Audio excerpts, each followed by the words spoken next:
시어머니 칠순 잔치 당일 아침이었습니다. 며느리 한서윤의 휴대폰에 시어머니 최말자의 전화가 걸려왔습니다. 어디 감히 내 칠순에 안 와? 거기서 딱 기다려. 오늘이 네 제삿날이니까.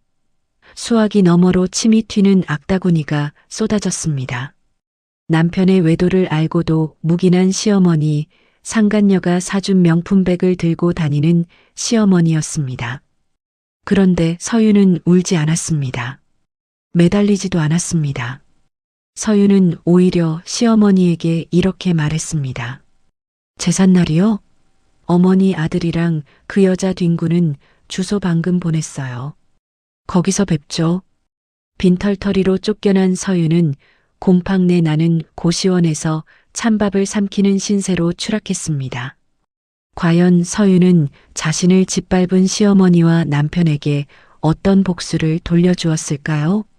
그리고 그 불륜 주소지에서 무릎 꿇고 싹싹 빌게 된 사람은 과연 누구였을까요? 영상이 끝날 때까지 자리를 지켜주시면 그 결말을 확인하실 수 있습니다. 지금 어디에서 듣고 계신지 댓글로 남겨주시면 그곳에 건강과 행운이 가득하길 바랍니다. 구독과 좋아요 꼭 부탁드립니다. 시어머니 최말자의 칠순 잔치 당일 아침이었습니다.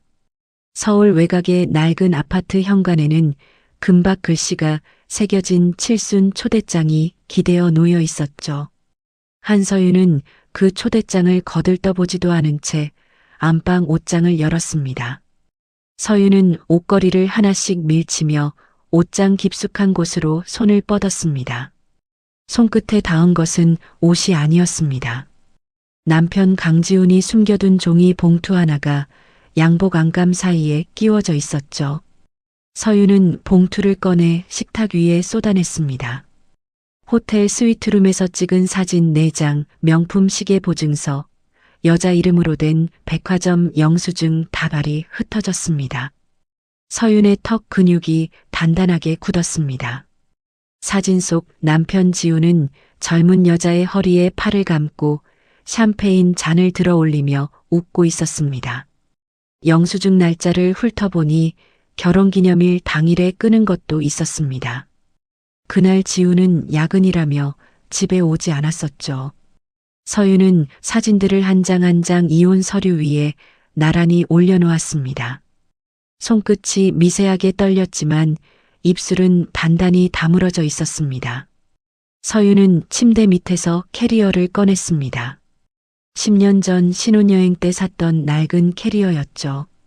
바퀴 하나가 삐걱거렸지만 서윤은 거기에 자신의 옷가지와 세면도구를 차곡차곡 넣었습니다. 이 집에서 가져갈 것은 자기 몸 하나와 이 캐리어뿐이었습니다. 캐리어 지퍼를 닫고 현관으로 향하던 바로 그 순간 서윤의 휴대폰이 요란하게 울려댔습니다. 액정에 뜬 이름은 시어머니 최말자였습니다. 서윤은 잠깐 멈칫했지만 곧 통화 버튼을 눌렀습니다. 그 순간 화면 상단에 녹음 표시가 자동으로 켜진 것을 서윤의 눈이 포착했습니다. 서윤은 녹음 표시를 확인하고 아무 말 없이 휴대폰을 귀에 가져다 댔습니다. 야, 한서윤, 너 지금 뭐 하는 거야? 전화기를 왜 안 받아? 최말자의 날카로운 고함이 수화기를 뚫고 쏟아졌습니다. 새벽부터 잔칫집 음식 준비는 해놨어? 손님들 코앞까지 오고 있는데 네가 이러면 어떡하냐고. 아이고, 이놈의 며느리가 나를 환장하게 만드네 진짜. 서윤은 대답하지 않았습니다.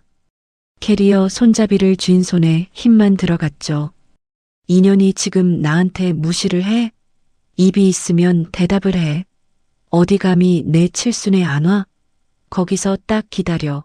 오늘이 네 제삿날이니까. 최말자의 목소리가 찢어질 듯 높아졌습니다. 서윤의 눈동자가 차갑게 가라앉았습니다. 서윤은 휴대폰 화면의 녹음 표시를 한 번 더 확인하고 천천히 입을 열었습니다. 제삿날이요? 서윤의 목소리는 놀라울 만큼 가라앉아 있었습니다. 네, 제삿날이요. 그런데 제사를 지내려면 상주가 있어야죠. 어머니 아들이랑 그 여자 뒹구는 주소 방금 보냈어요. 거기서 뵙죠.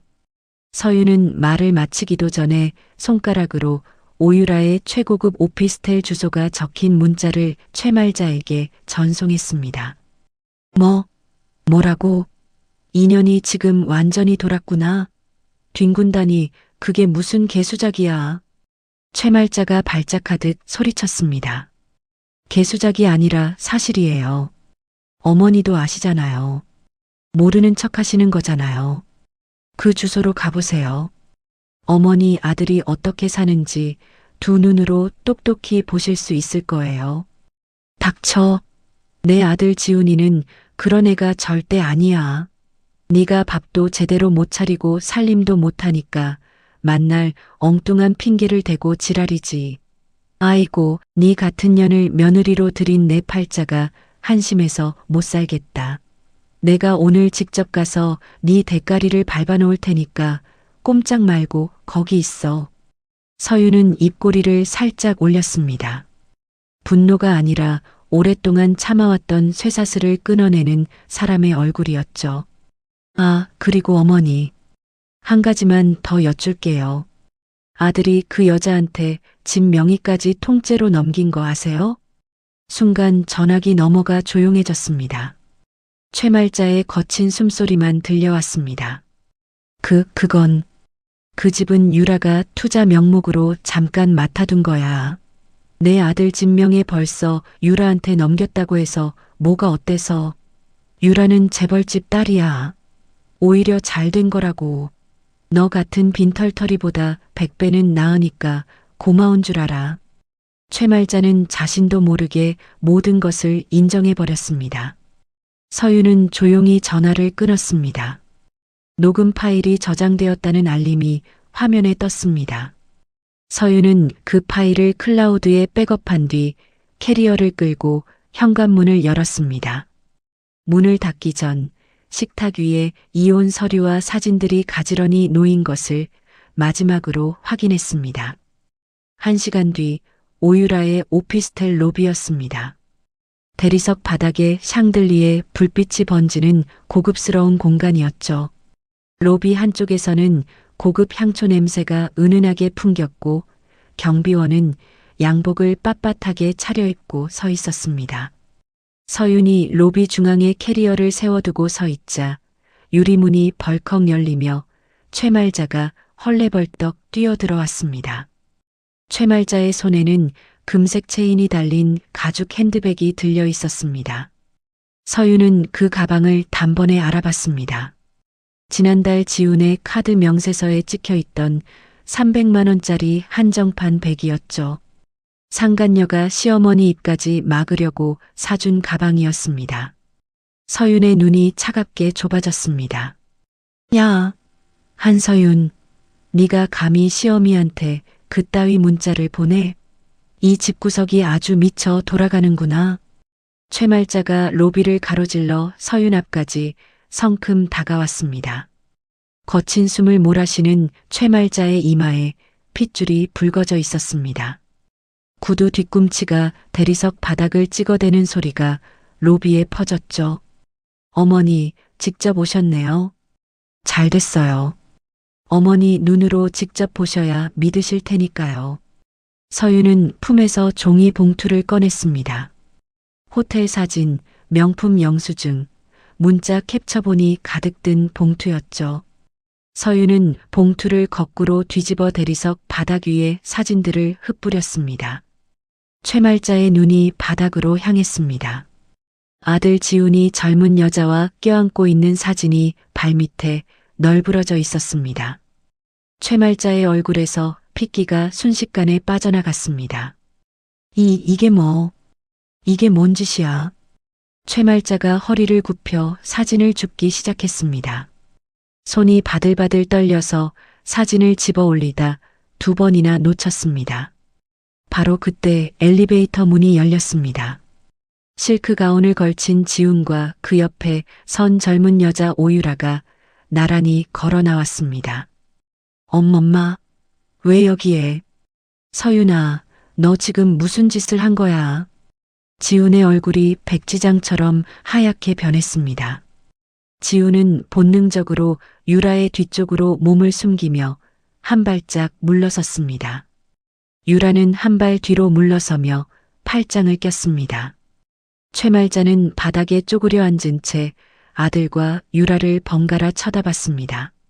서윤은 지훈을 똑바로 바라보며 입을 열었습니다. 이혼 서류는 식탁 위에 놔뒀어. 도장 찍어. 안 찍으면 변호사가 연락할 거야. 지훈이 서윤의 팔을 잡으려 손을 뻗었습니다. 서윤아, 잠깐만 좀 들어봐. 이거 다 오해야. 유라는 그냥 사업 파트너라니까. 내 말 좀 들어봐. 응? 서윤은 그 손을 탁 쳐냈습니다. 사업 파트너가 실크 가운 입고 같이 엘리베이터에서 내려와. 사진이 20장이야. 영수증이 30장이고. 오해가 이렇게 두꺼우면 그건 오해가 아니라 증거야. 지훈의 입이 벌어졌다가 닫혔습니다. 할 말을 찾지 못한 지훈이 고개를 떨구었습니다. 유라가 코끝으로 웃으며 서윤을 위아래로 훑어봤습니다. 어머, 누구세요, 이 아줌마? 지훈 씨 전 부인이에요? 아이고, 옷차림이 참 수수하시네. 서윤은 유라를 쳐다보지도 않았습니다. 투명 인간을 대하듯 시선조차 주지 않은 채 캐리어 손잡이를 잡아 올렸죠. 유라의 비웃음이 서늘한 로비 공기 속에서 허공을 맴돌았습니다. 최말자가 바닥에서 비틀거리며 일어나 서윤의 머리채를 향해 손을 뻗었습니다. 서윤은 그 손목을 정확하게 낚아채어 힘껏 뿌리쳤습니다. 최말자가 균형을 잃고 뒤로 휘청거렸습니다. 다시는 내 몸에 손대지 마세요. 다음에 손대시면 그때는 경찰을 부를 겁니다. 서윤의 목소리는 낮았지만 로비 전체에 울릴 만큼 단단했습니다.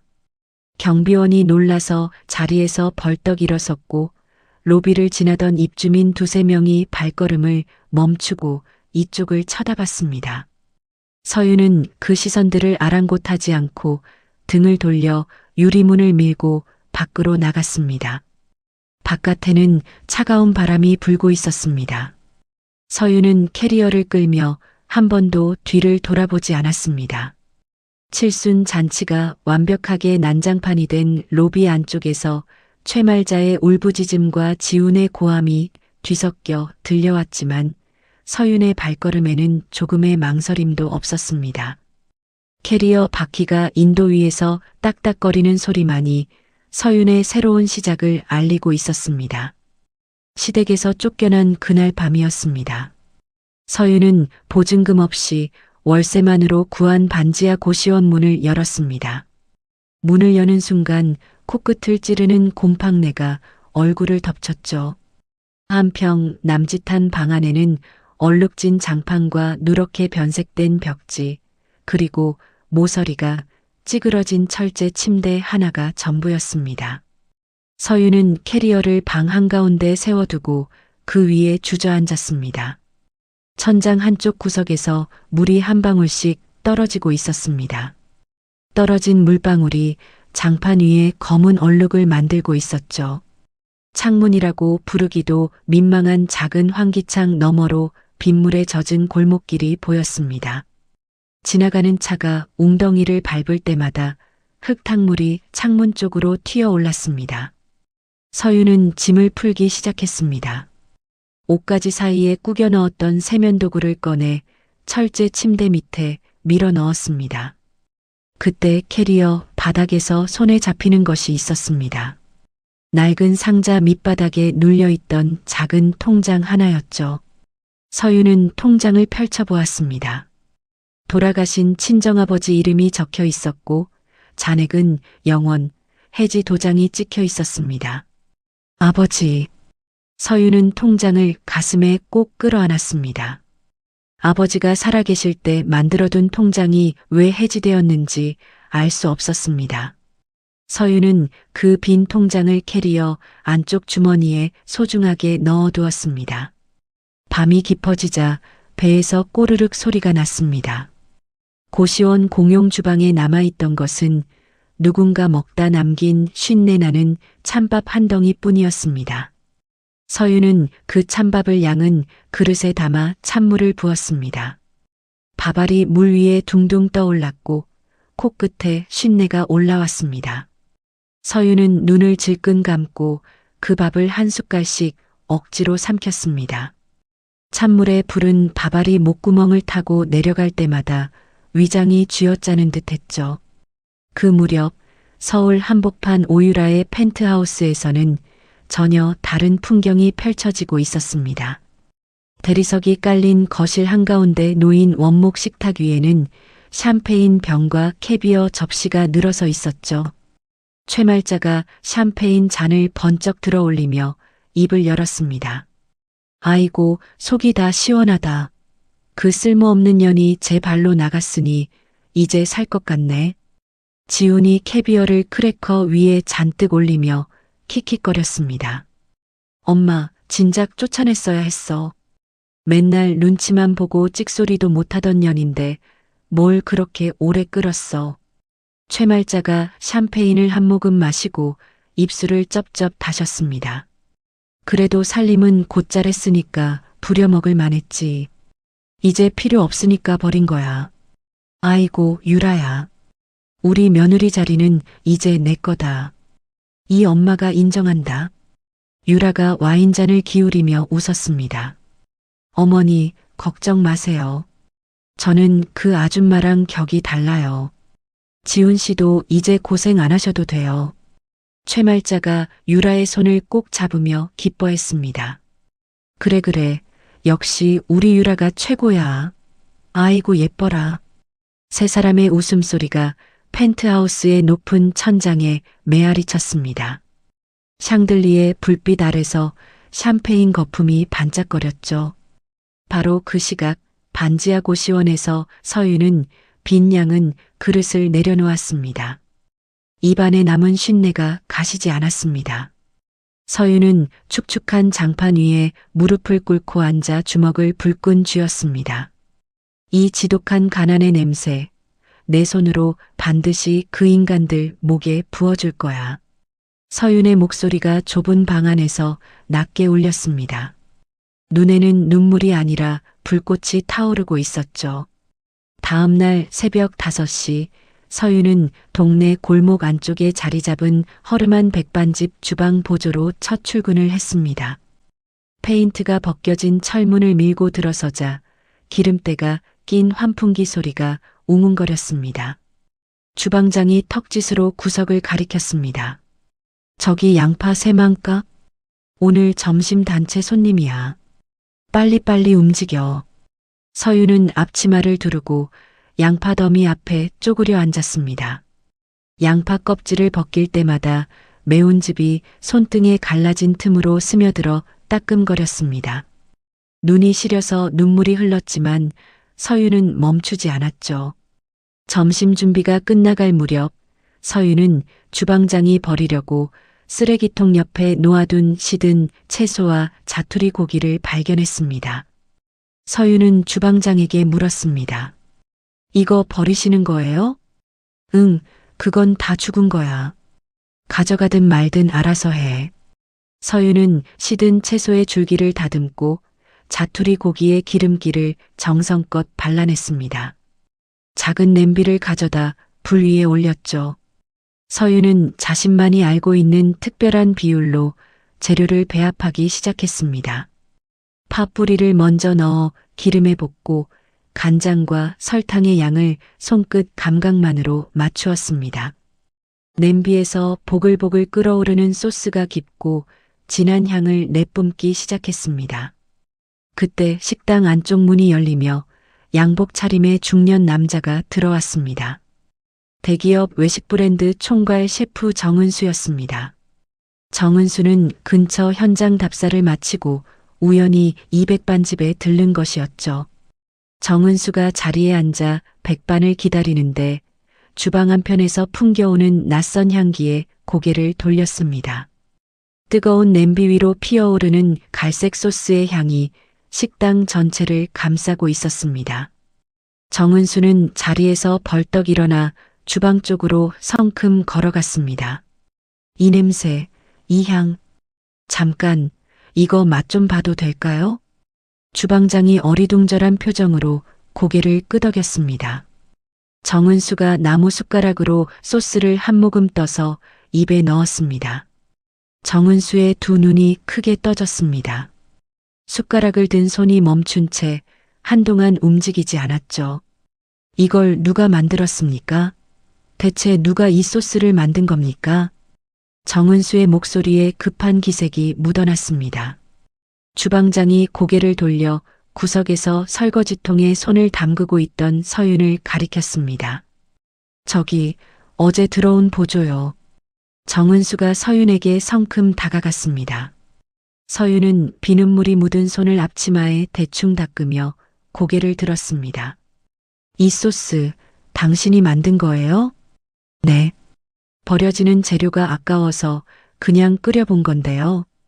정은수가 양복 안주머니에서 명함을 꺼내 서윤 앞에 내밀었습니다. 나는 정은수라고 합니다. 대한식품그룹 외식사업부 총괄 셰프예요. 이 소스는 보통 실력으로 나오는 맛이 아니에요.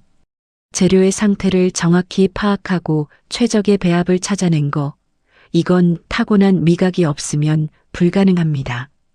서윤은 명함을 받아든 손이 떨렸습니다. 우리 파인다이닝 레스토랑 개발팀에서 일해볼 생각 없습니까? 당신의 재능이 이 주방에서 썩기엔 너무 아깝습니다. 서윤의 심장이 세차게 뛰기 시작했습니다. 이것이 자신의 비참한 현실을 벗어날 유일한 기회임을 서윤은 직감했습니다. 하겠습니다. 꼭 하겠습니다.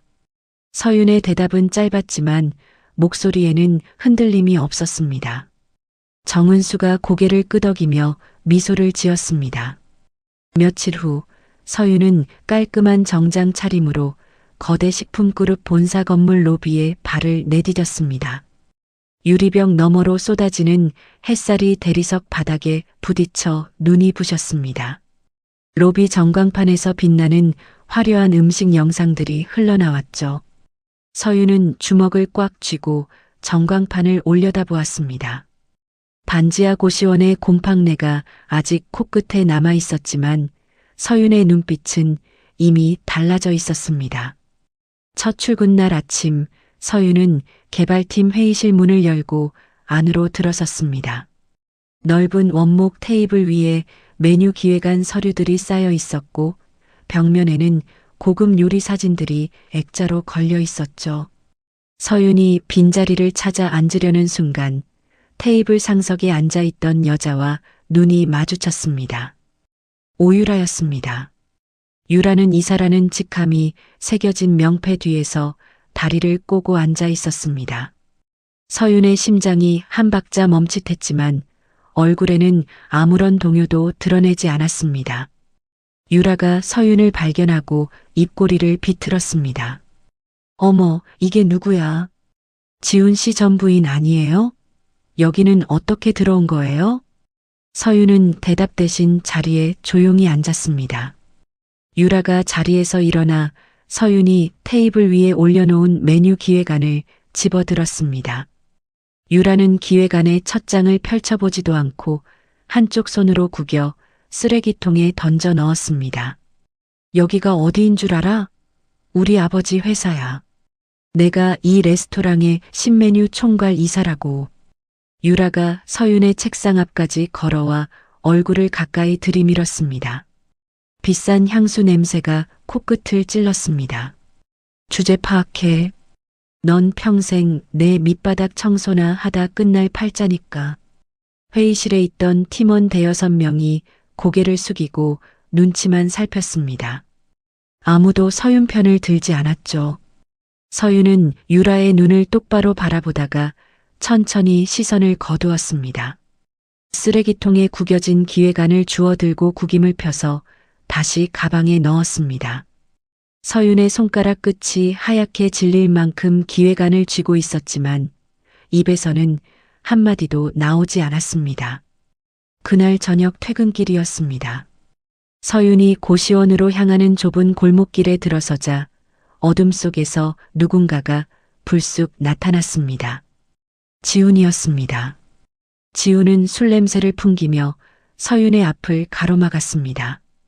야, 내가 분명히 말했지? 그 회사에서 당장 나오라고. 유라가 얼마나 기분이 나빴는지 알아? 서윤은 지훈의 옆을 지나치려 했습니다. 지훈이 서윤의 어깨를 거칠게 움켜잡았습니다. 너 유라 심기 건드리면 끝장이야. 유라 아버지가 누군지 알잖아. 너 하나 없애는 거 일도 아니라고. 지훈의 손에 힘이 들어가며 서윤의 몸이 뒤로 밀렸습니다. 그리고 너 친정엄마 병원에 있지?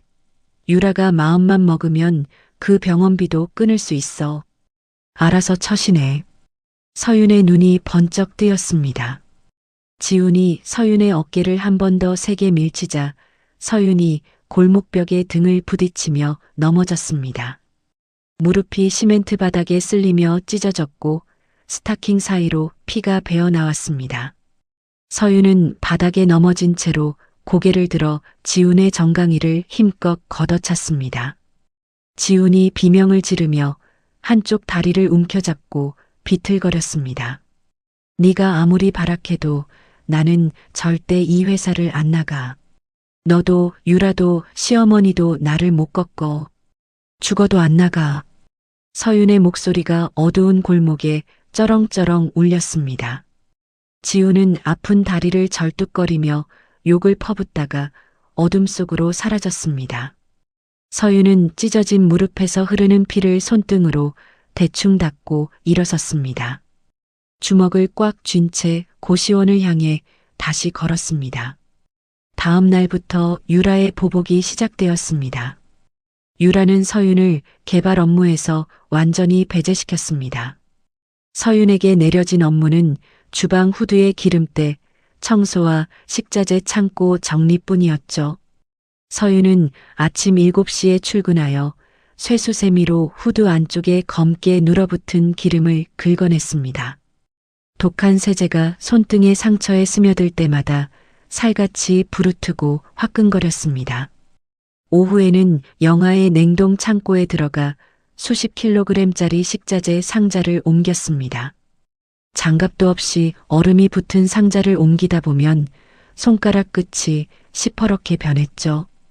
유라가 가끔 주방을 지나가며 코를 찡그렸습니다. 아이고, 기름 냄새. 역시 넌 그게 어울려. 주방 바닥이나 열심히 닦아. 서윤은 대꾸하지 않았습니다. 대신 창고 정리를 하면서 모든 식자재의 유통기한, 보관온도, 상태를 머릿속에 하나하나 외워 넣었습니다. 이 창고에 어떤 재료가 얼마나 있고 어떤 상태인지를 서윤은 완벽하게 파악하고 있었죠. 모두가 퇴근하고 텅 빈 심야의 주방이었습니다. 형광등 하나만 켜진 조리대 위에서 서윤은 홀로 칼을 잡았습니다. 정은수 셰프가 몰래 남겨둔 주방 열쇠 덕분이었습니다. 서윤은 유라가 쓰레기통에 버렸던 기획안을 펼쳐놓고 백반집에서 만들었던 특제 소스를 파인다이닝 수준으로 끌어올리는 작업에 몰두했습니다. 소스의 농도를 바꿔보고 재료의 순서를 뒤집어보고 불의 세기를 미세하게 조절했습니다. 새벽 2시, 3시, 4시까지 서윤은 같은 소스를 수백 번 반복해서 끓이고 맛보고 버렸습니다. 혀끝에 올려놓은 소스의 맛이 머릿속에 그려둔 완성형과 조금이라도 다르면 가차없이 싱크대에 쏟아부었죠. 며칠 후 임원진 대상 신메뉴 블라인드 시식회가 열렸습니다. 각 팀에서 올린 출품작이 번호만 적힌 접시에 담겨 나왔습니다. 유라가 자신의 팀 이름으로 올린 메뉴 3가지가 테이블 위에 놓여 있었죠. 서윤은 정은수 셰프의 도움으로 자신의 출품작을 리스트 맨 끝에 몰래 끼워 넣었습니다. 임원들이 유라의 메뉴를 맛보며 고개를 갸웃거렸습니다. 무난하다는 평이 줄을 이루었죠. 마지막 접시가 임원들 앞에 놓였습니다. 첫 번째 임원이 포크로 한 입 떠서 입에 넣는 순간 씹던 동작이 멈추었습니다. 이거 뭐야? 이 맛은 대체 뭐지? 두 번째 임원이 서둘러 맛을 보았고 세 번째 임원도 눈을 동그랗게 떴습니다. 만장일치로 최고점이 매겨졌습니다. 이 메뉴 개발자가 누굽니까? 정은수 셰프가 자리에서 일어나 입을 열었습니다. 개발팀 소속 한서윤입니다. 회의실이 술렁거렸습니다. 유라의 얼굴이 당혹감으로 일그러졌습니다. 유라는 테이블 밑에서 주먹을 쥔 채 입술을 깨물었죠. 관자놀이에 핏줄이 돋아올랐습니다. 서윤은 자리에서 천천히 일어섰습니다. 분노로 몸을 떠는 유라를 향해 서윤은 조용하고 여유로운 미소를 지어 보였습니다. 감사합니다. 더 좋은 메뉴로 보답하겠습니다. 서윤은 임원들에게 고개를 숙여 인사한 뒤 자리로 돌아갔습니다. 유라가 의자 팔걸이를 움켜쥔 손이 하얗게 질려 있었습니다. 서윤은 유라의 시선을 느끼면서도 등을 곧게 세운 채 흔들리지 않았습니다. 블라인드 시식회에서 압도적 1위를 차지한 서윤의 신메뉴는 양산 준비에 돌입했습니다. 정은수 셰프가 직접 나서서 본사 임원진에게 출시 일정을 보고했고 전국 직영점에 신메뉴 레시피 키트를 배포하는 작업이 시작되었죠. 서윤은 매일 새벽부터 조리 매뉴얼을 작성하고 식재료 납품 업체와 미팅을 잡으며 눈코 뜰 새 없이 바빴습니다. 그 무렵 오유라는 강남 한복판의 어두운 룸살롱 안에 앉아 있었습니다. 맞은편에는 레스토랑의 실세 관리자 박동철 매니저가 앉아 있었죠. 박동철은 식자재 발주와 창고 관리의 모든 권한을 쥐고 있는 인물이었습니다. 유라가 테이블 위에 두툼한 갈색 봉투를 밀어놓았습니다. 박 매니저, 여기 5천만 원이야. 그 한서윤이라는 년의 신메뉴 출시를 막아줘. 출시만 막는 게 아니라 그년을 횡령범으로 엮어서 회사에서 완전히 매장시켜. 박동철이 봉투를 열어 안을 확인하며 혀를 찼습니다. 이사님, 그 정도면 충분하죠. 제가 창고 열쇠를 쥐고 있으니까 어렵지 않습니다. 식자재 장부도 제 손을 거치니까 조작하는 건 일도 아니고요. 유라가 와인잔을 들며 입꼬리를 올렸습니다. 깔끔하게 처리해. 한서윤이 다시는 주방 근처에도 못 오게 만들어. 박동철이 고개를 숙여 인사하며 봉투를 양복 안주머니에 밀어 넣었습니다. 며칠 뒤 심야 시간이었습니다. 본사 건물의 지하 식자재 창고에는 인기척이 없었습니다. 비상등만 희미하게 켜진 복도를 박동철이 살금살금 걸어 들어왔습니다. 박동철은 주머니에서 마스터키를 꺼내 창고 철문을 열었습니다. 창고 안에는 서윤의 신메뉴 핵심 재료들이 보관되어 있었습니다.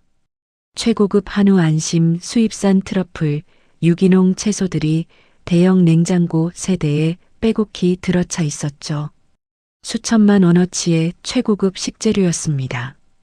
박동철은 냉장고 뒤편으로 돌아가 전원 스위치 3개를 하나씩 내려버렸습니다. 냉장고의 윙윙거리는 소리가 멈추자 창고 안이 고요해졌습니다. 박동철은 미리 준비해 온 가짜 장부를 진짜 장부와 바꿔치기 했습니다. 서윤이 값비싼 식재료를 외부로 빼돌린 것처럼 수량과 금액을 조작한 장부였죠. 박동철은 가짜 장부에 서윤의 이름과 서명을 정교하게 위조해 넣었습니다. 다음 날 아침 7시 서윤이 창고 문을 열었습니다.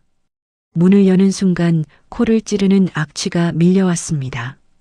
서윤이 냉장고 문을 잡아당기자 시커멓게 물러진 한우 안심에서 썩은 핏물이 흘러내렸습니다. 트러플은 곰팡이가 피어 원형을 알아볼 수 없었고 채소들은 물컹하게 녹아내려 바닥에 질퍽한 무릉덩이를 만들고 있었습니다. 서윤의 얼굴이 하얗게 굳었습니다. 수천만 원어치의 재료가 하룻밤 사이에 전부 썩어 있었습니다. 서윤은 냉장고 뒤편으로 달려가 전원 스위치를 확인했습니다. 세 대 모두 꺼져 있었죠. 이건 누가 일부러. 서윤이 중얼거리는 사이 창고 문이 벌컥 열렸습니다. 박동철이 팀원 4명을 데리고 들이닥쳤습니다. 박동철의 얼굴에는 미리 연습한 듯한 분노가 가득했습니다. 한서윤, 이게 무슨 짓이야? 냉장고 식재료가 왜 이 모양이야? 박동철이 조작된 장부를 번쩍 들어 올리며 팀원들 앞에서 소리쳤습니다. 여기 장부 봐. 한서윤이 식재료를 외부로 빼돌리고 썩은 재료로 채워 넣은 거야. 금액이 8천만 원이 넘어. 이건 명백한 횡령이야. 서윤이 장부를 빼앗으려 손을 뻗었지만 박동철이 한 발 물러서며 장부를 등 뒤로 감추었습니다. 계집애가 어디서 주방을 넘봐? 넌 오늘부로 이 바닥에서 영원히 끝이야. 박동철의 입에서 독이 묻은 말이 쏟아졌습니다. 팀원들이 수군거리며 서윤을 쳐다보았고 서윤은 이를 악물었습니다. 소식은 삽시간에 본사 전체로 퍼졌습니다. 서윤이 식자재를 횡령했다는 소문이 각 층의 사무실을 돌아다녔죠. 복도에서 마주치는 직원들이 서윤을 피하듯 눈길을 돌렸습니다. 그런데 이때 믿을 수 없는 일이 벌어졌습니다. 본사 로비에 최말자가 나타난 것이었습니다. 최말자는 로비 경비원을 밀치고 들어오며 쉰 목소리로 악을 썼습니다. 한서윤이 어디 있어? 그 도둑년이 어디 있냐고. 최말자가 로비를 가로질러 서윤을 발견하자 성큼 다가왔습니다. 내 아들 피 빨아먹던 년이 이제는 남의 회사 돈까지 훔쳐? 아이고, 네 그 도둑년 근성은 어디 안 가더라. 잡년이 사람 행세를 하고 앉았으니 꼴이 그 모양이지. 최말자의 침이 서윤의 얼굴 앞까지 튀었습니다. 로비에 있던 직원들이 발걸음을 멈추고 쳐다보았습니다. 최말자가 서윤의 머리채를 향해 돌진했습니다.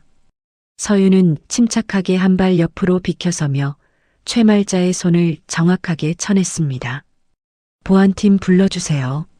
서윤이 로비 경비원을 향해 낮지만 단호한 목소리로 말했습니다. 보안 요원 2명이 달려와 최말자의 양팔을 잡아 로비 밖으로 끌어냈습니다. 최말자는 끌려나가면서도 발버둥을 치며 악다구니를 퍼부었습니다. 이 나쁜 년아, 내가 가만 안 둬. 두고 봐. 최말자의 고함이 유리문 너머로 점점 멀어져 갔습니다. 서윤은 흐트러진 머리카락을 쓸어 올리며 턱을 들었습니다. 손가락 끝이 떨렸지만 얼굴에는 동요의 기색을 드러내지 않았죠. 건물 2층 복도 끝 유리창 너머에서 오유라가 팔짱을 끼고 이 광경을 내려다보고 있었습니다. 유라의 입가에 비열한 승리의 미소가 번졌습니다. 1시간 뒤 서윤은 인사팀으로 호출되었습니다. 인사팀장이 서류를 내밀며 말했습니다. 한서윤 씨 식자재 횡령 혐의로 즉각 직무정지 처분을 내립니다. 내일 징계위원회가 열리니까 오늘 중으로 짐을 싸서 퇴근하세요.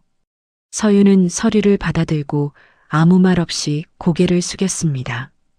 텅 빈 라커룸에서 사물함을 비우던 서윤의 등 뒤로 발소리가 들렸습니다. 정은수 셰프였습니다. 한서윤, 고개 들어. 서윤이 고개를 들자 정은수가 서윤의 어깨를 단단하게 잡았습니다. 지금 무너지면 안 돼.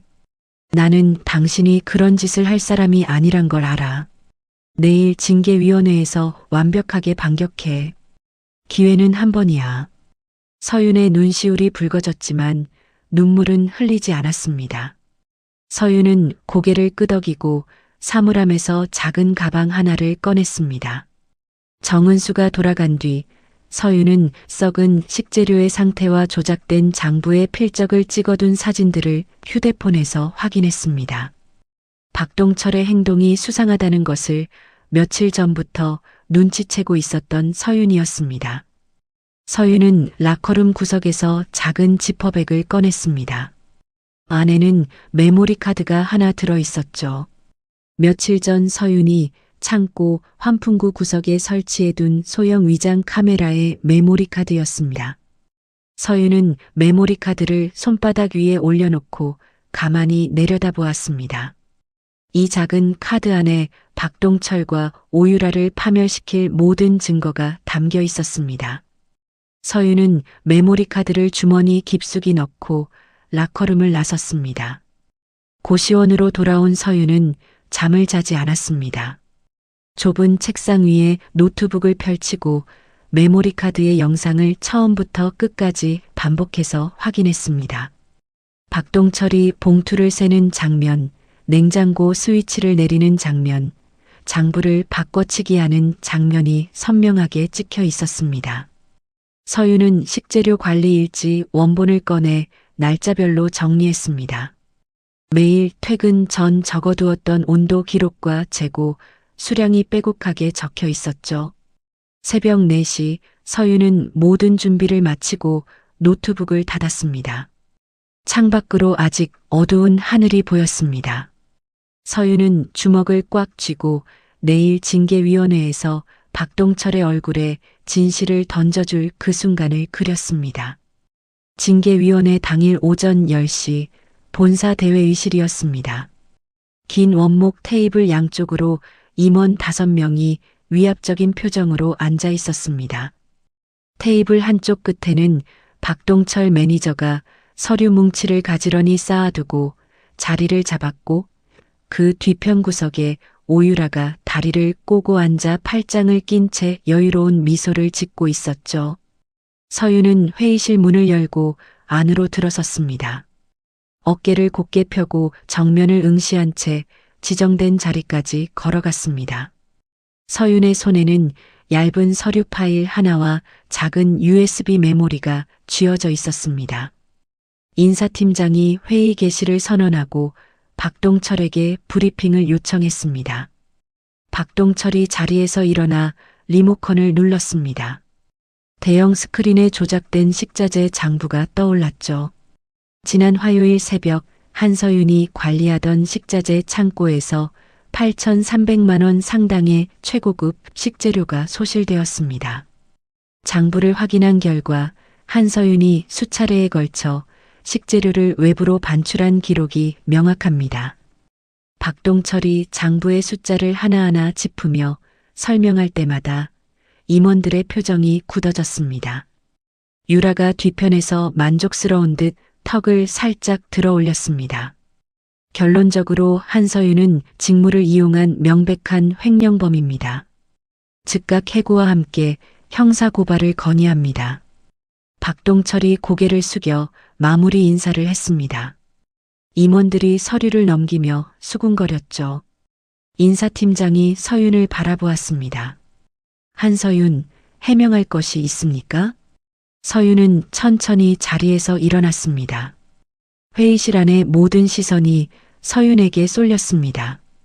서윤은 박동철을 똑바로 바라보며 입을 열었습니다. 안타깝네요, 매니저님. 박동철의 눈썹이 꿈틀했습니다. 훔치시려면 머리를 쓰셨어야죠.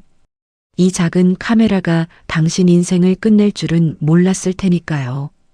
서윤은 손에 쥐고 있던 USB를 회의실 프로젝터에 꽂았습니다. 대형 스크린에 새로운 영상이 재생되기 시작했습니다. 영상 속 시간은 화요일 새벽 1시 47분이었습니다.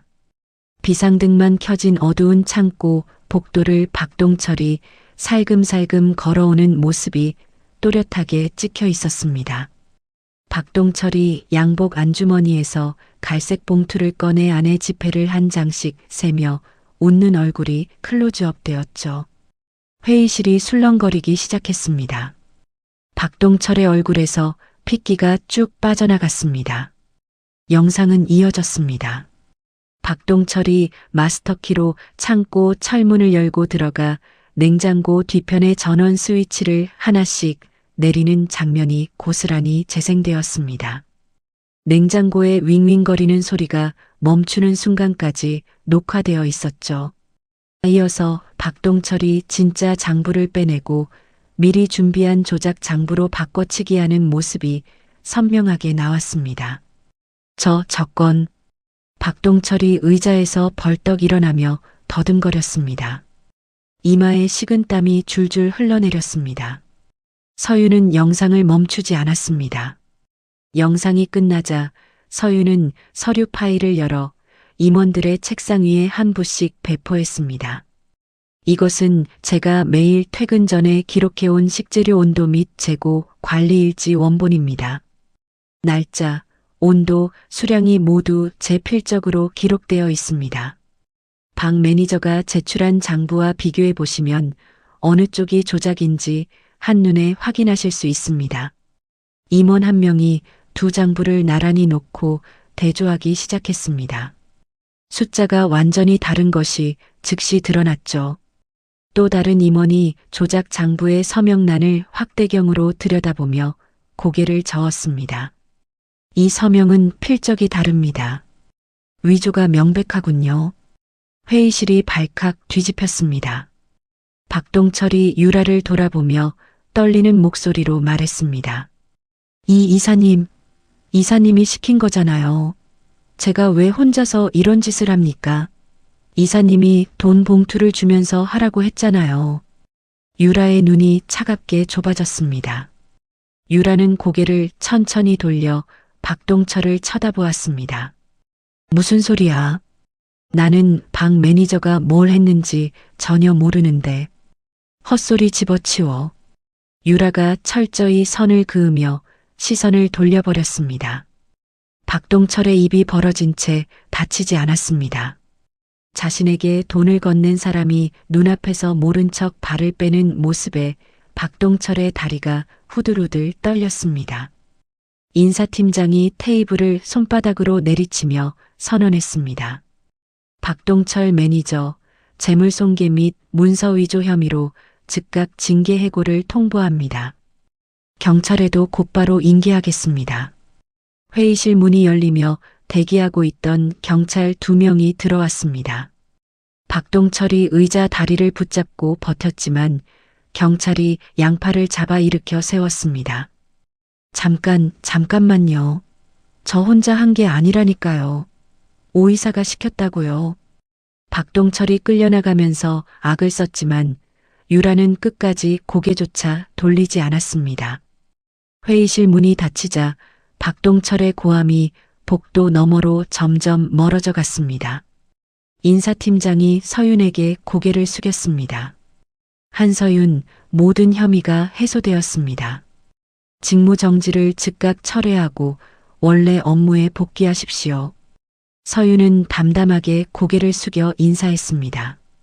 유라가 입술을 깨물며 자리에서 일어나 회의실을 빠져나갔습니다. 유라의 뒷모습이 문 너머로 사라질 때 구두 뒤꿈치가 바닥을 찍는 소리가 거칠었죠. 혐의를 완벽하게 벗은 서윤의 신메뉴는 예정대로 전국 직영점에 출시되었습니다. 출시 첫 주부터 줄을 서서 먹는 손님들로 매장이 북적거렸고 주문량이 예상치의 4배를 넘겼죠. 언론에서는 올해 최고의 외식 메뉴라는 기사가 쏟아졌습니다. 며칠 후 사내 시상식이 열렸습니다. 강당 무대 위에서 서윤은 본부장 표창을 받아들었습니다. 정은수 셰프가 무대 앞줄에서 환하게 웃으며 박수를 보냈고 수백 명의 직원들이 일제히 자리에서 일어나 기립박수를 쳤습니다. 스포트라이트가 서윤의 얼굴을 비추었습니다. 트로피를 쥔 서윤의 손은 더 이상 떨리지 않았죠. 바로 그 시각 강남의 한 오피스텔에서는 전혀 다른 풍경이 펼쳐지고 있었습니다. 지훈이 책상 앞에서 휴대폰 화면을 들여다보고 있었습니다. 유라 몰래 투자했던 주가 조작 회사가 상장 폐지되었다는 뉴스 속보가 떠 있었죠. 지훈의 손에서 휴대폰이 떨어져 바닥에 부딪혔습니다. 아니 이게 30억이. 지훈이 의자에서 미끄러져 바닥에 주저앉았습니다. 바로 그때 사무실 문이 벌컥 열리며 법원 집행관 3명이 들이닥쳤습니다. 집행관들은 말없이 책상 위의 컴퓨터, 서랍장, 벽면 액자에까지 빨간 압류 딱지를 하나씩 붙여나갔습니다. 딱지가 붙을 때마다 찍찍 소리가 사무실 안에 울렸죠. 지훈이 무릎을 꿇은 채 휴대폰을 집어들고 유라에게 전화를 걸었습니다. 유라야, 나야. 큰일 났어. 돈이 필요해. 제발 좀 도와줘. 유라야, 응? 수화기 너머로 유라의 차가운 목소리가 흘러나왔습니다. 지훈 씨, 나한테 왜 전화해요? 나는 지훈 씨 투자에 관여한 적 없어요. 알아서 해요. 뚜뚜뚜. 전화가 끊겼습니다. 지훈은 빨간 딱지가 덕지덕지 붙은 사무실 한가운데서 바닥에 이마를 찌으며 신음했습니다. 같은 시각 시상식 강당에서 서윤은 트로피를 손에 쥐고 단상 위에 서 있었습니다. 객석 맨 뒷줄 구석에 오유라가 앉아 있었습니다. 유라는 두 손으로 무릎 위 치마를 움켜쥔 채 입술을 깨물고 있었죠. 서윤은 객석에 유라를 발견했습니다. 서윤의 입가에 조용한 승리의 미소가 번졌습니다. 서윤은 트로피를 가슴 앞에 안고 무대 뒤로 내려왔습니다. 정은수 셰프가 다가와 서윤의 어깨를 두드렸습니다. 잘 해냈어. 이제 시작이야. 서윤은 고개를 끄덕이며 눈을 감았습니다. 반지하 고시원에서 찬밥을 삼키던 그날 밤이 머릿속을 스쳤습니다. 서윤은 눈을 뜨고 앞을 바라보았습니다. 중간 악역은 제거했지만 진짜 복수는 아직 시작도 하지 않았습니다. 시상식이 끝나고 사흘째 되던 날 오후였습니다. 서윤은 개발팀 주방에서 신메뉴 후속 레시피 작업에 몰두하고 있었죠. 칼로 양파를 써는 서윤의 손놀림이 빠르고 정확했습니다. 그때 서윤의 휴대폰이 울렸습니다. 모르는 번호였습니다. 서윤이 칼을 내려놓고 전화를 받자 낯선 여자 목소리가 다급하게 쏟아져 나왔습니다. 한서윤 보호자분 맞으시죠? 어머님이 갑자기 쓰러지셔서 지금 중환자실에 계십니다. 빨리 와주셔야 합니다. 서윤의 손에서 휴대폰이 미끄러질 뻔했습니다. 서윤은 앞치마를 벗어던지고 주방을 뛰쳐나갔습니다. 병원 중환자실 앞 복도는 소독약 냄새가 코를 찔렀습니다. 형광등 불빛이 하얗게 쏟아지는 복도를 서윤이 달려왔습니다.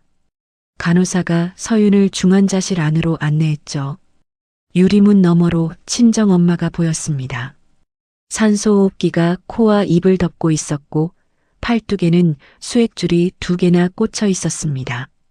심박수 모니터가 약하고 불규칙한 소리를 내며 깜빡거렸습니다. 엄마의 얼굴은 종이장처럼 하얗게 떠 있었고 볼이 깊숙이 꺼져 광대뼈가 드러나 있었습니다. 서윤은 엄마의 침대 옆에 무릎을 꿇었습니다. 엄마의 손을 두 손으로 감싸 쥐었습니다. 손가락이 얼음장처럼 차가웠습니다. 엄마, 엄마 나야. 서윤이야.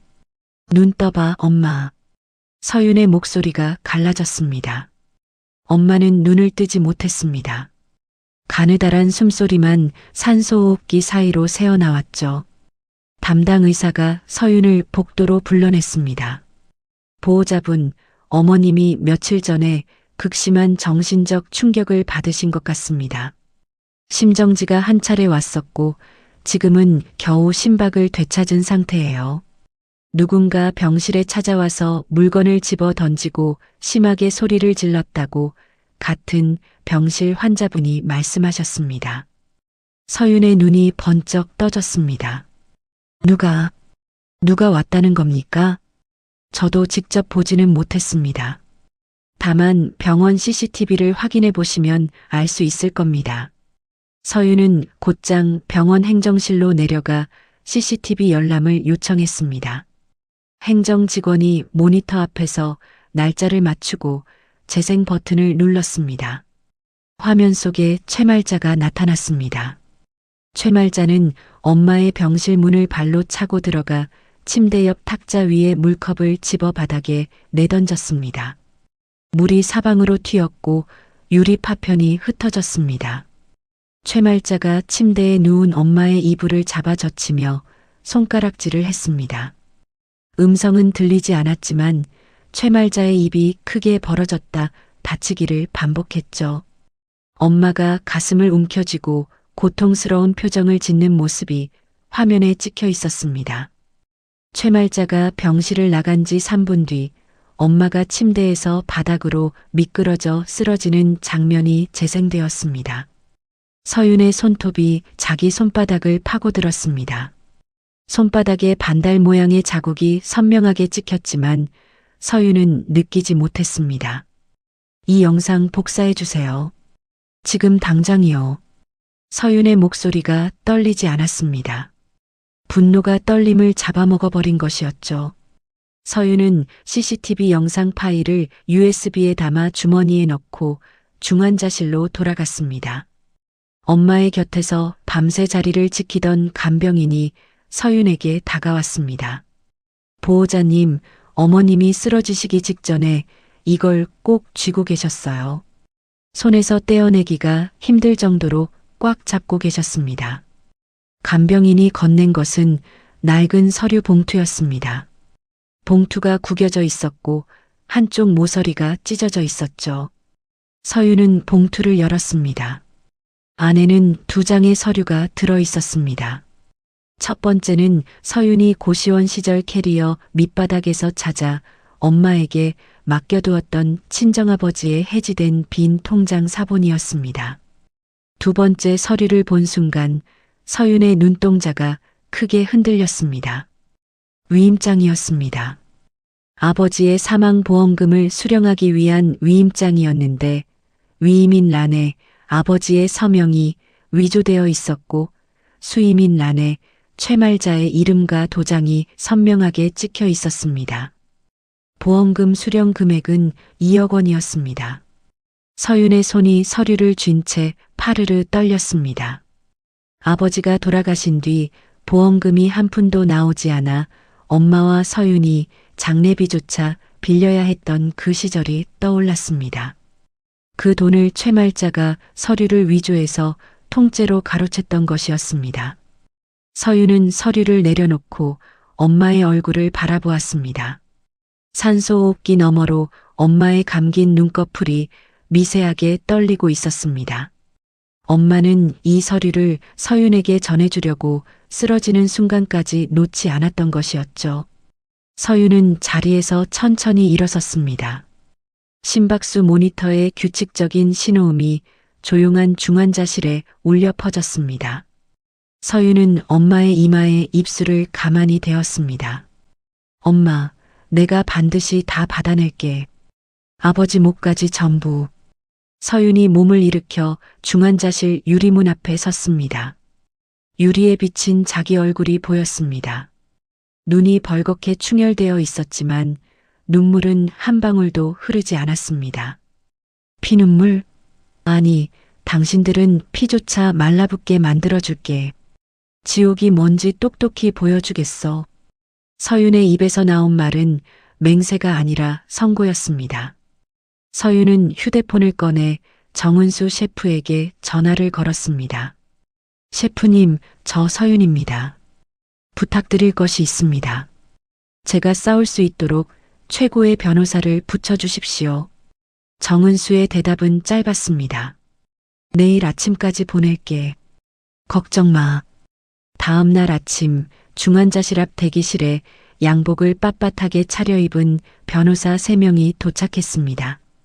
정은수가 보낸 대형 로펌의 에이스 변호인단이었죠. 서윤은 변호사들 앞에 서류 봉투와 CCTV 영상 USB를 내려놓았습니다.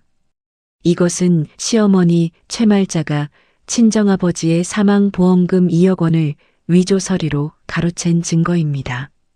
그리고 이 영상은 최말자가 병원에 찾아와 친정어머니를 쓰러뜨린 영상입니다. 변호인단 대표가 서류를 한 장씩 넘기며 눈을 가늘게 떴습니다. 사문서 위조, 보험금 횡령, 상해. 기소할 수 있는 혐의가 충분합니다. 나머지 건도 함께 준비하시죠.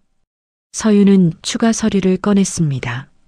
지훈이 유라의 돈을 빼돌린 정황이 담긴 금융거래 내역서와 식품그룹 내부에서 유라가 회사 돈을 사적으로 유용한 비리 장부 파일이었습니다. 서윤이 개발팀에서 일하면서 틈틈이 수집해온 자료들이었죠. 남편 강지훈의 사기 및 횡령 혐의, 오유라의 업무상 배임 혐의까지 묶어서 한꺼번에 터뜨려 주십시오.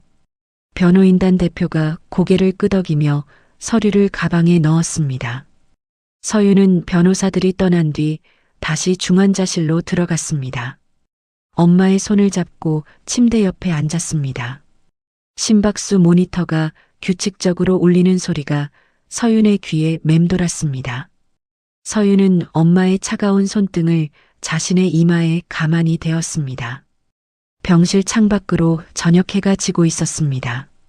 붉은 노을이 유리창을 타고 중환자실 안으로 스며들었습니다. 서윤의 그림자가 엄마의 침대 위로 길게 늘어졌죠. 서윤은 눈을 감고 입술을 깨물었습니다.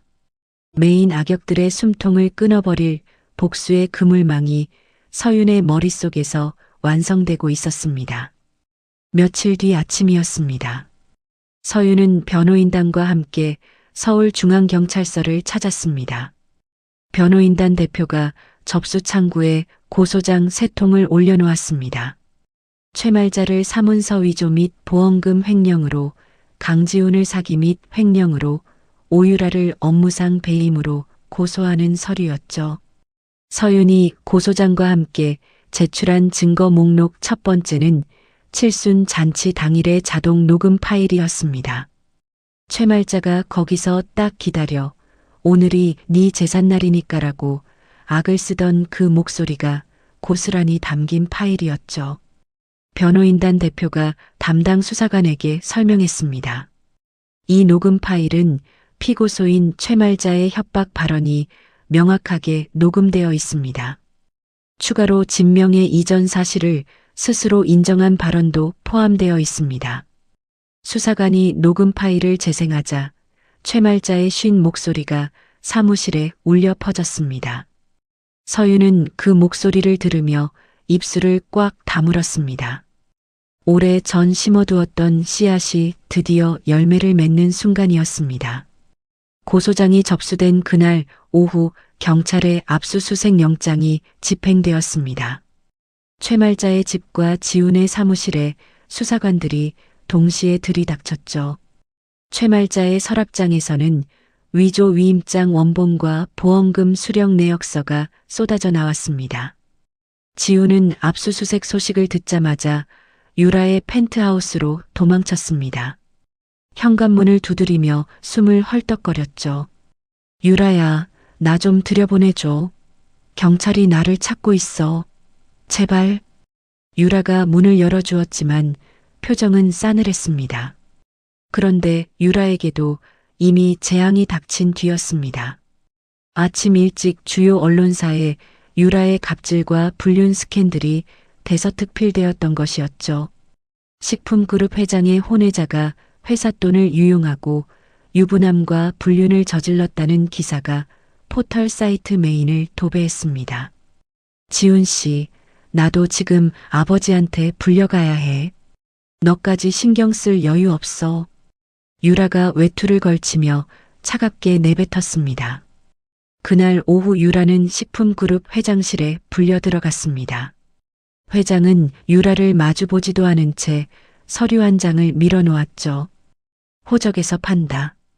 오늘부로 회사와 가문에서 나가라. 유라의 얼굴이 창백하게 굳었습니다. 유라는 비서실 직원들에게 양팔이 잡힌 채 건물 밖으로 끌려 나왔습니다. 펜트하우스로 돌아온 유라의 눈에 거실 소파에 누워 맥주를 마시고 있는 지훈이 보였습니다. 유라의 관자놀이에 핏줄이 돋아올랐습니다. 강지훈, 내 돈을 얼마나 빼돌린 거야. 30억이 통장에서 사라졌더라고. 너지? 지훈이 맥주캔을 내려놓으며 손사래를 쳤습니다. 그건 내가 한 게 아니야. 엄마가 투자하라고 시킨 거라고. 엄마한테 물어봐. 나는 엄마가 시키는 대로 했을 뿐이야. 지훈이 자기 어머니에게 모든 책임을 떠넘겼습니다. 유라가 지훈의 뺨을 세게 후려쳤습니다. 찰싹 소리가 거실 전체에 울렸죠. 당신 엄마도 당신도 전부 거짓말쟁이야. 나한테 기생하면서 뒤에서 돈을 훔쳐먹어? 둘 다 당장 나가. 오늘 당장. 유라가 경호원 2명을 불렀습니다. 경호원들이 지훈의 양팔을 잡아 현관 밖으로 끌어냈습니다. 유라는 전화기를 들어 최말자에게도 통보했습니다. 최말자 씨, 이 집은 내 명의예요. 칠순날 자랑하셨잖아요. 내 아들 집 명예 벌써 유라한테 넘겼다고. 본인 입으로 하신 말씀 기억나시죠? 1시간 안에 짐 싸서 나가세요. 안 나가면 경찰 부를 겁니다. 전화기 너머로 최말자의 비명이 터져 나왔지만 유라는 전화를 끊어버렸습니다. 최말자가 칠순날 자랑하던 그 말이 정확하게 부메랑이 되어 돌아온 것이었습니다. 1시간 뒤 최말자와 지훈은 펜트하우스에서 쫓겨나 길바닥에 나앉았습니다. 한파가 몰아치는 겨울 저녁이었습니다. 찬바람이 2사람의 얇은 옷깃을 파고들었죠. 비닐봉지에 대충 쑤셔 넣은 짐이 인도 위에 나뒹굴었습니다. 최말자가 지훈의 멱살을 잡았습니다. 이게 다 너 때문이야. 네가 그년의 돈을 훔쳐서 이 꼴이 된 거잖아. 지훈이 최말자의 손을 뿌리쳤습니다. 엄마가 유라한테 잘 보이라고 했잖아. 엄마가 돈 되는 일이라고 부추겼잖아. 다 엄마 때문이야. 2사람은 인도 위 질퍽한 진흙탕에서 서로의 머리채를 잡고 뒹굴었습니다. 최말자의 명품 가방이 진흙 위로 나동그라졌고 지훈의 양복 무릎이 찢어졌습니다. 지나가던 행인들이 혀를 차며 고개를 돌렸죠. 바로 그 시각 서울 최고급 호텔 연회장이었습니다. 크리스탈 샹들리에 아래 서윤과 정은수 셰프가 나란히 앉아 있었습니다. 테이블 위에는 초대형 프랜차이즈 런칭 계약서가 놓여 있었죠. 서윤은 황금 만년필을 집어들고 계약서 서명란에 자신의 이름을 또박또박 적었습니다. 만년필 촉이 종이 위를 미끄러지는 소리가 조용한 연회장에 울렸습니다. 정은수 셰프가 서윤의 옆에서 함께 서명하며 미소를 지었습니다. 서윤 씨 축하합니다. 이제 당신의 이름을 건 브랜드가 전국에 걸리는 거예요. 서윤은 만년필을 내려놓으며 고개를 끄덕였습니다. 연회장 창밖으로 서울의 야경이 반짝거리고 있었습니다. 며칠 뒤였습니다. 갈 곳을 잃고 굶주린 최말자는 거리를 떠돌다가 문득 한 곳을 떠올렸습니다. 오래전 서윤이 문자로 보내왔던 오피스텔 주소였습니다. 지훈과 유라가 뒹굴던 그 불륜 오피스텔이었죠. 최말자는 희미한 기억을 더듬어 그 건물 앞에 도착했습니다. 건물 외관이 달라져 있었습니다. 간판이 바뀌어 있었고 로비가 깔끔하게 리모델링 되어 있었죠. 최말자는 추위에 떨며 로비 안으로 비틀거리며 들어섰습니다. 그때 로비 안쪽에서 한 여자가 걸어 나왔습니다. 검은 코트를 걸치고 서류 가방을 든 당당한 모습이었습니다. 서윤이었습니다. 서윤이 경매로 이 건물을 인수한 새 주인이었던 것이죠. 최말자의 눈이 휘둥그레졌습니다. 최말자는 서윤을 알아보는 순간 비틀거리며 달려가 서윤의 바지가랑이를 2손으로 부여잡았습니다. 무릎이 대리석 바닥에 부딪히며 퍽 소리가 났습니다. 서윤아. 내가 미쳤었다. 내가 눈이 멀었었어. 서윤아, 한 번만 살려다오, 제발. 최말자의 목소리가 갈라졌습니다. 콧물과 눈물이 뒤섞여 최말자의 턱 밑으로 흘러내렸습니다. 로비를 지나던 사람 서너시 발걸음을 멈추고 쳐다보았죠. 서윤은 최말자를 내려다보았습니다. 서윤의 눈빛은 차갑고 고요했습니다. 서윤이 천천히 입을 열었습니다. 아직 멀었어요, 어머니. 그 지옥, 이제 겨우 입구거든요. 서윤의 목소리는 서늘한 겨울 바람보다 더 차가웠습니다. 서윤은 최말자의 손을 조용히 뿌리치고 한 발짝 물러섰습니다. 서윤이 휴대폰을 꺼내 짧게 전화를 걸었습니다. 네, 건물 로비입니다. 와주세요. 로비 유리문이 열리며 경찰 2명이 안으로 들어왔습니다. 미리 대기하고 있던 경찰이었죠. 경찰이 최말자의 양팔에 수갑을 채웠습니다. 차가운 쇠가 손목에 닿는 순간 최말자가 발버둥을 쳤습니다. 서윤아, 제발, 내가 잘못했어. 한 번만 봐줘. 서윤아. 최말자의 울부짖음이 로비 전체에 메아리 쳤습니다. 경찰이 최말자를 로비 밖 순찰차까지 끌고 나갔습니다. 최말자의 비명이 순찰차 문이 닫히며 끊겼죠. 서윤은 멀어지는 경찰차의 붉은 미등을 응시했습니다. 차가운 겨울바람이 서윤의 코트 자락을 흔들었습니다. 서윤은 눈을 감았다가 천천히 떴습니다. 폭력적인 핏줄의 사슬이 끊어지는 소리가 들리는 듯 했습니다. 재판은 길지 않았습니다. 강지우는 수십억 대의 투자 사기 및 횡령 혐의가 전부 인정되어 징역 7년형을 선고받았습니다. 법정에서 판사가 형량을 읽는 동안 지우는 피고인석에서 고개를 떨구고 두 손으로 얼굴을 감쌌죠. 교도관 2명이 지훈의 양팔을 잡아 일으켜 세웠고 지훈은 질질 끌려가며 법정 문 너머로 사라졌습니다. 수감된 지훈은 독방에 배치되었습니다. 좁은 독방 안에는 변기와 얇은 담요 한 장뿐이었죠. 매일 아침 5시에 기상종이 울렸고 차가운 시멘트 벽에서 습기가 배어나왔습니다. 지훈은 독방 구석에 쪼그려 앉아 벽만 쳐다보는 날들을 보내기 시작했습니다. 상간녀 오유라 역시 끝을 피할 수 없었습니다. 서윤이 제기한 손해배상 소송에서 유라는 완패했습니다. 법원은 유라에게 거액의 배상금을 선고했고 유라의 남은 재산은 전부 압류되었죠. 명품 가방, 보석, 외제차가 차례로 경매에 넘어갔습니다. 유라는 배상금을 감당할 수 없자 한밤중에 짐 하나를 들고 집을 빠져나갔습니다. 어디로 갔는지 아무도 알 수 없었고 아무도 찾지 않았습니다. 최말자의 최후는 가장 처참했습니다. 구속수감 직전 최말자는 극심한 스트레스로 갑자기 쓰러졌습니다. 병원으로 옮겨졌지만 하반신 마비 판정을 받았죠. 스스로 걸을 수도 일어날 수도 없는 몸이 되었습니다. 최말자가 옮겨진 곳은 서울 외곽의 싸구려 요양원이었습니다. 페인트가 벗겨진 복도에는 소독약과 배설물 냄새가 뒤섞여 있었습니다. 최말자의 병실은 6명이 함께 쓰는 다인실이었고 커튼 한 장으로 칸이 나뉘어 있었죠.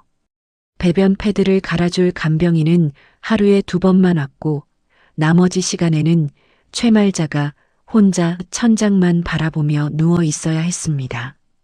아들은 교도소에 있었고 유라는 사라졌고 찾아오는 사람은 단 한 명도 없었습니다.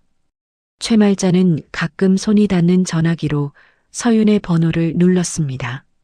전화가 연결될 때마다 신호음만 길게 울리다 끊어졌죠.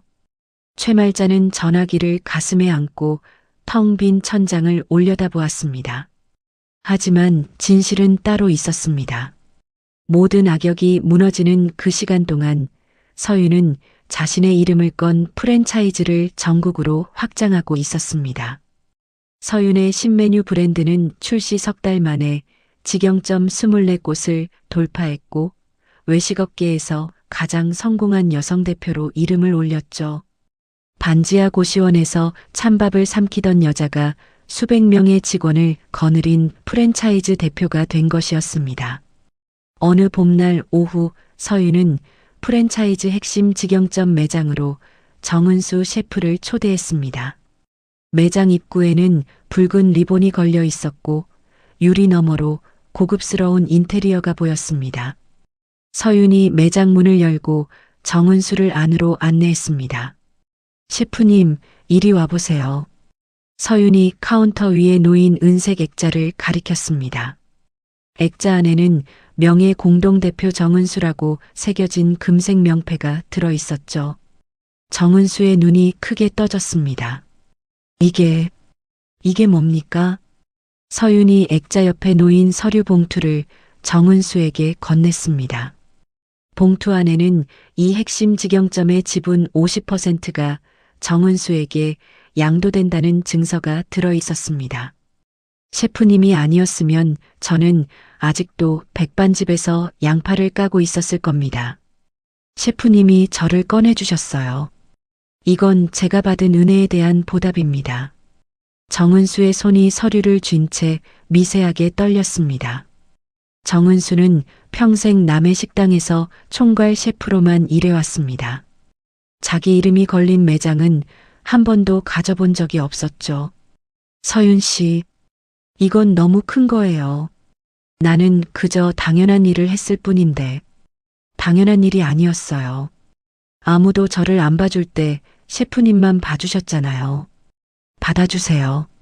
정은수가 서류를 가슴에 안고 고개를 숙였습니다. 정은수의 눈시울이 붉어졌지만 웃음을 멈추지 않았습니다. 서윤도 함께 웃었죠. 그날 저녁이었습니다. 한강이 내려다 보이는 펜트하우스 거실에 따뜻한 불빛이 켜져 있었습니다. 넓은 원목 식탁 위에는 서윤이 직접 차린 음식들이 놓여 있었죠.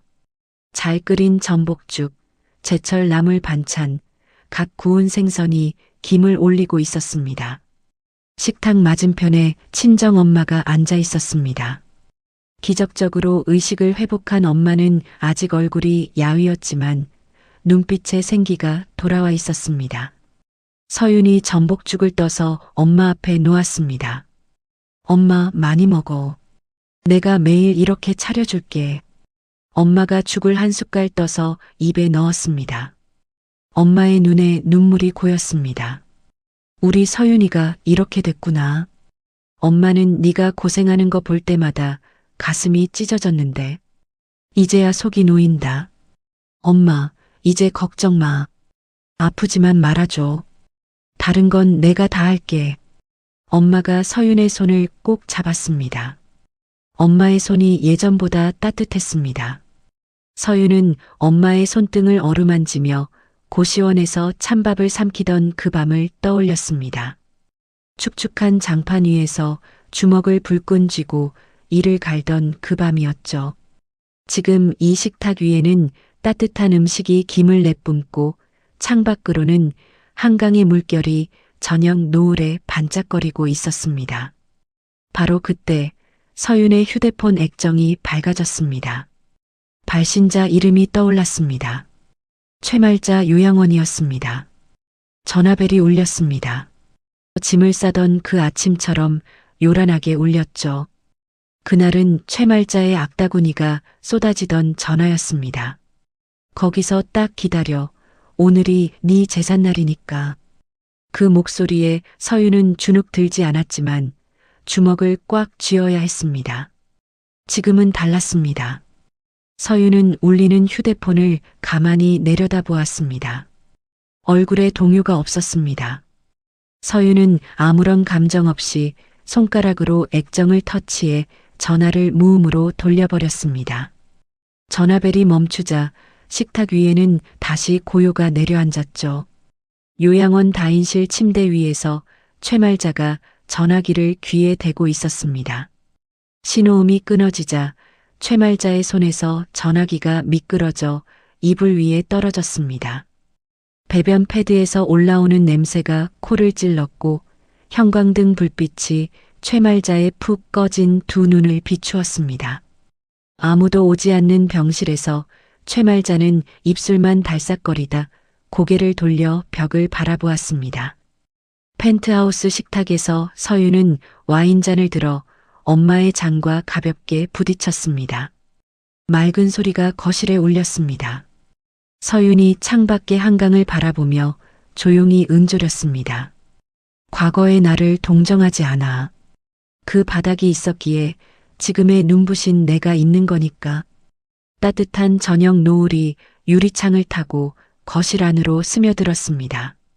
한강의 물결이 금빛으로 반짝거렸고 서윤의 얼굴 위로 부드러운 빛이 내려앉았습니다. 과거의 상처가 씻겨나간 자리에 평화가 깃들어 있었죠. 서윤은 엄마를 바라보며 미소를 지었습니다. 자신을 짓밟았던 자들에게는 처절한 응징을, 도와준 이에게는 확실한 보훈을 실천한 서윤의 하루가 저물고 있었습니다. 여기까지가 한서윤의 이야기였습니다. 시어머니의 폭언과 남편의 배신 앞에서 서윤은 주저앉지 않았습니다. 곰팡내 나는 반지하 고시원에서 찬밥을 삼키면서도 이를 악물고 일어섰고 자신의 손으로 인생을 다시 세워 올렸습니다. 남의 가슴에 못을 박는 사람은 결국 그 못이 자기 가슴에 돌아온다는 것을 시어머니 최말자와 남편 강지훈이 똑똑히 보여주었습니다. 아들의 외도를 부추기고 며느리의 아버지 보험금까지 가로챈 최말자는 아무도 찾지 않는 요양원 침대에서 천장만 바라보는 신세가 되었고 여자의 돈에 기생하며 허세를 부리던 지우는 차가운 독방에서 남은 세월을 보내게 되었습니다. 세상에 공짜는 없고 뿌린 대로 거두는 법이라는 것을 이 사연이 다시 한번 일깨워줍니다. 반대로 밑바닥에 있던 서윤의 재능을 알아봐준 정은수 셰프는 서윤의 성공 뒤에 가장 큰 보답을 받았습니다. 어려울 때 건넨 손 하나가 돌아올 때는 10배, 100배가 되어 돌아오는 것이 은혜라는 것을 보여주는 장면이었죠. 포기하지 않으면 길은 반드시 열리고 남에게 베푼 따뜻한 마음은 언젠가 꼭 돌아옵니다. 오늘 이 사연을 들으신 여러분의 하루도 서윤의 마지막 미소처럼 따뜻하고 평화로우시길 진심으로 바랍니다. 오늘 사연이 마음에 와닿으셨다면 화면 아래 빨간 구독 버튼과 좋아요를 꾹 눌러주시고 지금 듣고 계신 곳의 날씨가 어떤지 댓글 한 줄 남겨주세요. 여러분의 따뜻한 한마디가 저에게 큰 힘이 됩니다. 항상 건강하시고 사랑하는 가족과 함께 행복한 날들만 가득하시길 바랍니다. 감사합니다.